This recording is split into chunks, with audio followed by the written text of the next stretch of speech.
As a former alcoholic, I would get myself into some pretty crazy situations. And on this particular weekend, I was in Miami, Satan's backyard, a place where you can only make bad decisions.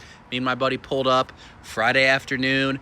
We go out. We're at the clubs. We're out. He's dancing with this girl. He's like, yo, I'm about to go back to her place. I'm like, awesome, man. Go do your thing. Have fun. Be safe.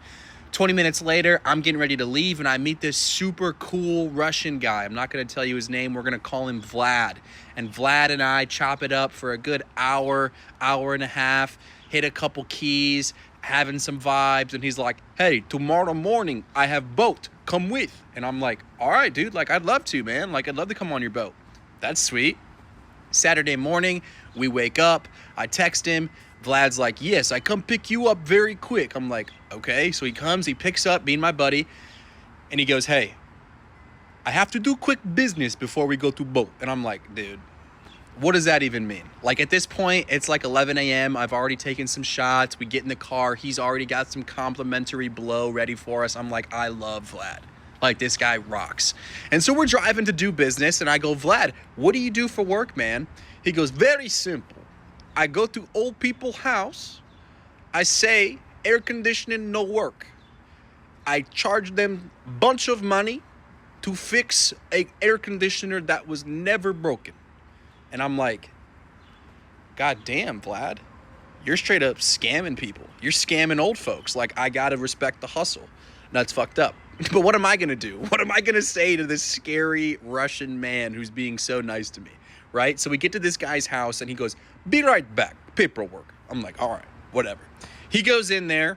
They're chatting. Like, the garage opens, and Vlad comes back into the car with a quick little scurry and some paperwork. Less than 5 seconds later, I just see this 75-year-old guy come flying out of the garage. By flying, I mean like walking with a gimp and a wooden baseball bat. I look over at my boy, and I'm like, yo, are you seeing this shit? And Vlad starts laughing. He goes, ha ha, what he gonna do? And this dude comes up and just fucking bam, slams this wooden bat right into the freaking hood of his car. I thought Vlad was gonna like freak out. Super calmly opens the door, gets up out of his seat, takes one step and uppercuts this old man straight in the face, and then gets back in the car and says, go to boat now? Ready? Not only scam an old man out of $75,000, and then I just watched you KO him in the driveway. I am fucking ready to go on the boat. Let's run it. Not only am I now an accomplice to what is most certainly a felony, I don't know, actually. I don't actually know if I should be telling this story.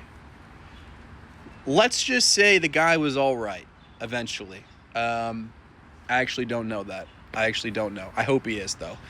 Anyways, so we start driving. I am in shock. I'm also kind of tipsy and had just hit a couple keys. So, like, I'm still like, this is fine. Everything's fine. I'm definitely fine to be in this Russian man who I've never met, who just knocked out my grandpa's friend. I'm perfectly safe. We get to the boat. We're walking down the dock to get in the boat. This is a nice boat. I'm like, wow, that is a cool little super yacht, Vlad. Your air conditioning business must be booming. I hear music. I see some ladies. This is way before I met my wife. It's like 6 years ago, okay? I'm sorry, baby. I'm just telling the story. And I didn't hook up with anyone the night before. My buddy had taken this girl and went back to her place. I had met her. I knew what she looked like. Vlad gets on the boat. I get on the boat. My buddy comes up behind me, gets on the boat. He's introducing. Hey, nice to meet you. Nice to meet you. He goes, this is my wife.